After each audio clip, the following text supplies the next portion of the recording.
ನಮೋ ಭಗವತೆ ರುದ್ರಾಯ. ಲಲಿತಾ ಸಹಸ್ರನಾಮ ಅಂತಂದ್ರೆ ಜೀವನದ ಎಲ್ಲ ಆಯಾಮಗಳಲ್ಲಿ ಅದರ ಮಹತ್ವ ಇದೆ.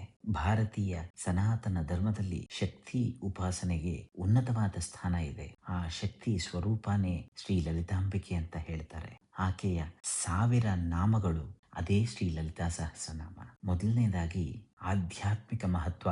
ಈ ಲಲಿತಾ ಸಹಸ್ರನಾಮ ಬರೀ ಹೆಸರುಗಳಲ್ಲ, ಅದು ಆಧ್ಯಾತ್ಮಿಕ ಸಾಧನೆಗೆ ಮಾರ್ಗ.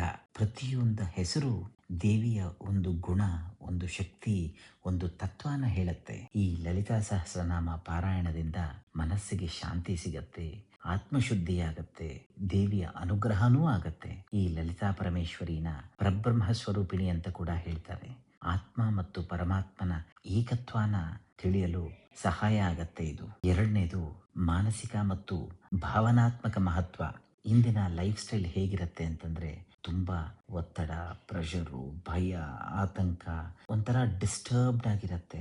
ಇಂತಹ ಸಂದರ್ಭದಲ್ಲಿ ನಮಗೆ ಮಾನಸಿಕ ಔಷಧಿಯಂತೆ ಕೆಲಸ ಮಾಡುತ್ತೆ. ಮನಸ್ಸಿಗೆ ಧೈರ್ಯ ಸಿಗತ್ತೆ, ಭಯ ಮತ್ತು ನೆಗೆಟಿವಿಟಿ ದೂರ ಆಗತ್ತೆ, ಹಾಗೆ ಆತ್ಮವಿಶ್ವಾಸ, ಸೆಲ್ಫ್ ಕಾನ್ಫಿಡೆನ್ಸ್ ಹೆಚ್ಚಾಗತ್ತೆ.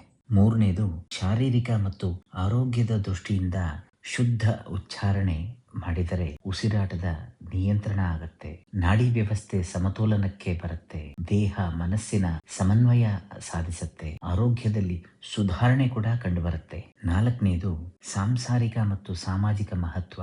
ಬರೀ ಸನ್ಯಾಸಿಗಳಿಗೆ ಅಂತ ಹೇಳ್ತಾರೆ, ಖಂಡಿತ ಅಲ್ಲ.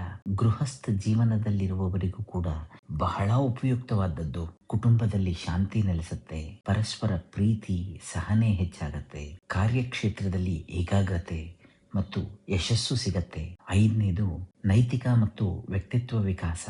ಸತ್ಯ, ಧರ್ಮ, ಕರುಣೆ, ಸಹನೆ, ತ್ಯಾಗ ಇವುಗಳನ್ನು ನಮ್ಮ ಜೀವನದಲ್ಲಿ ಯಾವ ರೀತಿ ಅಳವಡಿಸಿಕೊಳ್ಳಬೇಕು ಅಂತ ಪ್ರೇರಣೆ ನೀಡುತ್ತದೆ. ಇದರಿಂದ ವ್ಯಕ್ತಿತ್ವ ಶುದ್ಧವಾಗತ್ತೆ ಮತ್ತು ಸಮಾಜಕ್ಕೆ ಉಪಯುಕ್ತವಾಗಲು ಸಾಧ್ಯವಾಗತ್ತೆ. ಕೊನೆಗೆ ನಾನು ಏನು ಹೇಳಬೇಕು ಅಂತಂದ್ರೆ, ಲಲಿತಾ ಸಹಸ್ರನಾಮ ಇದು ಬರೀ ಒಂದು ಸ್ತೋತ್ರ ಅಲ್ಲ, ಇದು ನಮ್ಮ ಜೀವನದ ಮಾರ್ಗದರ್ಶಿಯಾಗಿದೆ. ಆಧ್ಯಾತ್ಮಿಕ ಉನ್ನತಿ, ಮಾನಸಿಕ ಶಾಂತಿ, ಶಾರೀರಿಕ ಆರೋಗ್ಯ ಮತ್ತು ವ್ಯಕ್ತಿತ್ವ ವಿಕಾಸ, ಈ ಎಲ್ಲ ಆಯಾಮಗಳಲ್ಲಿಯೂ ಲಲಿತಾ ಸಹಸ್ರನಾಮ ನಮ್ಮನ್ನ ಮುನ್ನಡೆಸುತ್ತೆ. ನಾವು ಪ್ರತಿದಿನ ಕನಿಷ್ಠ ಸ್ವಲ್ಪ ಸಮಯವನ್ನಾದರೂ ಲಲಿತಾ ಸಹಸ್ರನಾಮ ಪಾರಾಯಣಕ್ಕೆ ಮೀಸಲಿಟ್ಟರೆ ನಮ್ಮ ಜೀವನ ದಿವ್ಯವಾಗತ್ತೆ.